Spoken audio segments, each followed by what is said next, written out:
So up to this point we've only had one monster, and that's not much of a game to keep fighting the same monster and over again. So this is we're going to add more monsters and randomize the encounters. So first what we're going to do is we're going to take this object, the enemy object, and we're going to make a couple duplicates of it. Move it up in the list, don't have to, just to keep it organized.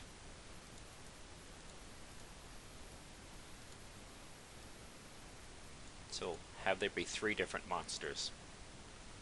Now what we're going to do differently is once we make the adjustments, we're going to turn these into prefabs and remove them from the scene. So up to this point the code has been looking at an object that's actually in the scene. So now we're going to have to tweak the code a little bit so it actually instantiates the monster at the beginning of the round.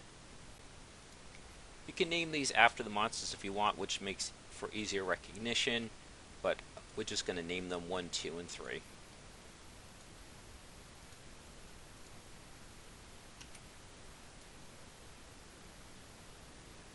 Now, what we need to do is we need to bring in our idle and attack frames for the new monsters. So go to the folder where they are, drag and drop them in.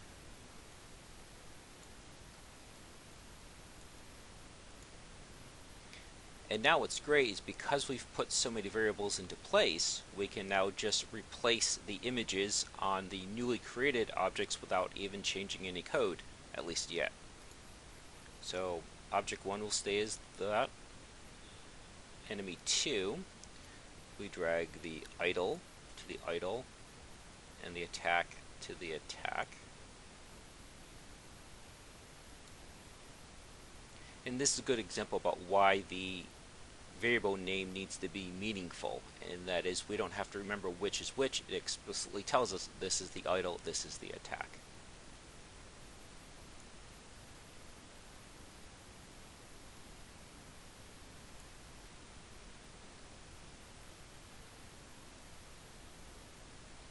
Now because the default sprite is the worm, you don't see that it looks any different, but when the game starts it will. So now what we're going to do, well actually just to make it easier, we will actually replace the sprite as well.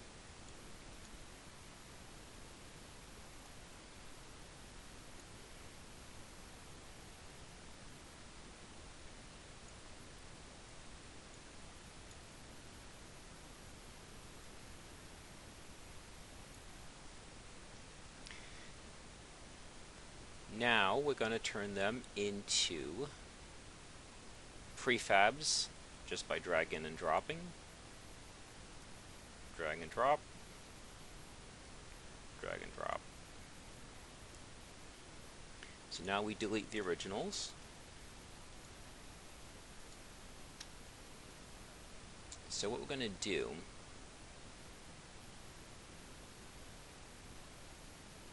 is we will put that one back there, and then we're going to go into the battle flow code and add more enemy objects.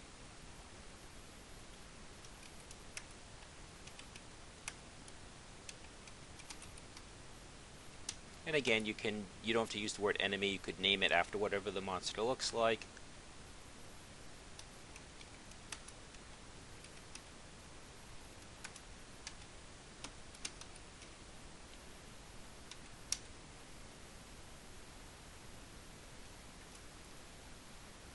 Save that. And now we drag and drop enemy 2, drag and drop enemy 3. Now what we're going to do is each enemy needs its own unique attributes. So we're going to go into the monster control, which is attached to each one of them. And in the start, we're going to update a few things. So we're going to check the name of the object.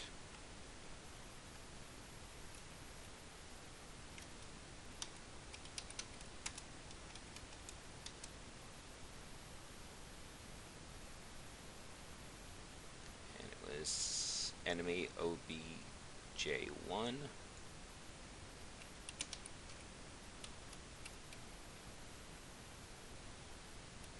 But since it's instantiated, remember it's going to have the word clone in parentheses as well as part of its name.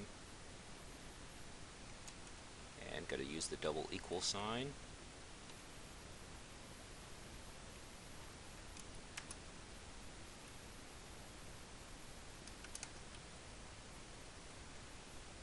Put in the brackets since a few things are going to be performed in here. And what we're going to do is we're going to start modifying some of these values that we started with. So all three of these need to be changed.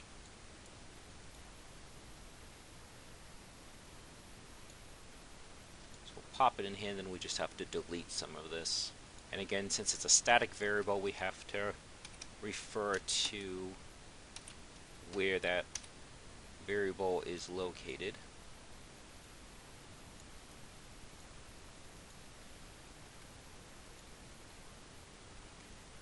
And now we're going to just change some of these numbers so it's more readily evident.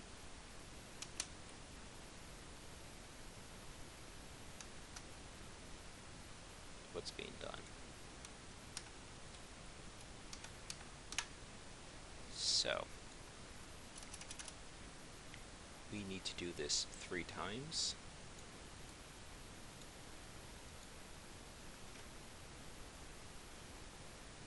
So remember, this script is attached to all 3 objects, so we have to check for all 3 object names.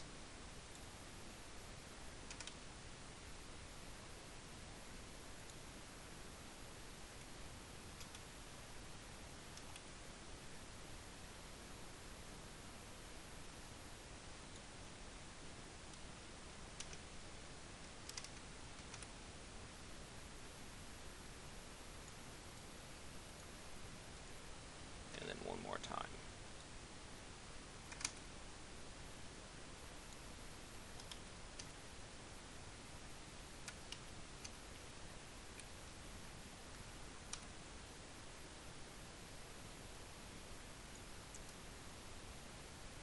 So now we have 3 different monsters instead of just one. Now all that's left is to put in the randomize statement to determine which one is going to be instantiated. So this will be the first thing to go into the start routine for the battle flow script.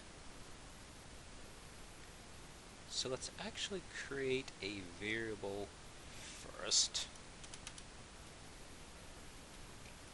This one doesn't need to be static. We'll just do public int.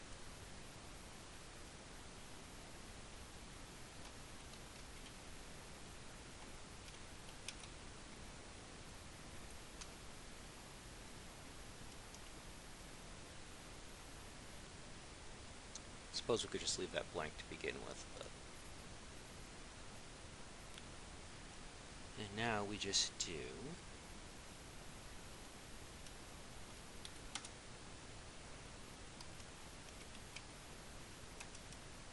and you simply have to put in the range.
to do is change what the random value is, and then which enemy is being instantiated.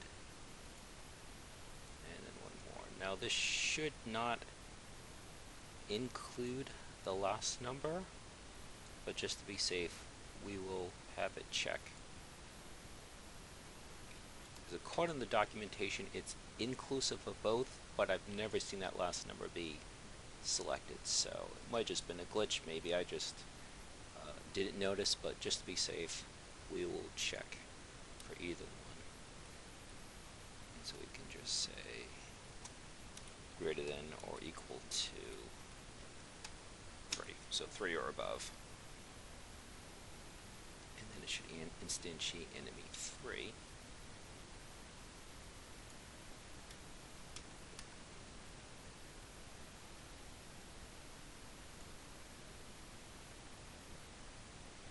Okay, so this should actually be random.range. And let's check one more thing. Pretty sure these have to be capitals.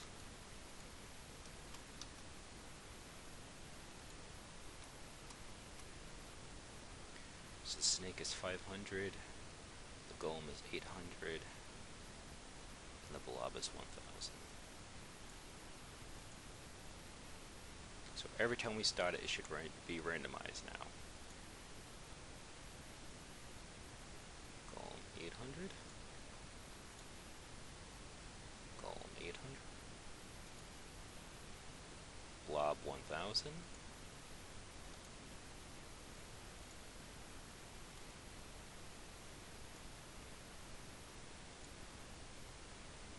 And there's the worm. So it's working. It was that easy to put in a range of monsters now, each with their own attributes. And one last bit of maintenance. What we have to do is, now that we're using prefabs,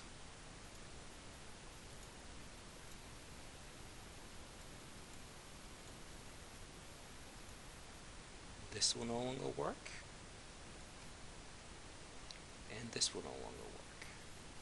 Using the enumerator as a timer, and the reference to that timer, the start coroutine, that will still work. We just need to change where that occurs. And it's going to occur on the monster object itself, because this monster control script is on all 3 of the prefabs. So what I did is I put in an if statement that looks to see if affects delay is the current turn. If so, change color to red, and when it becomes the enemy turn, change the color back to the normal color. And that should wrap this up.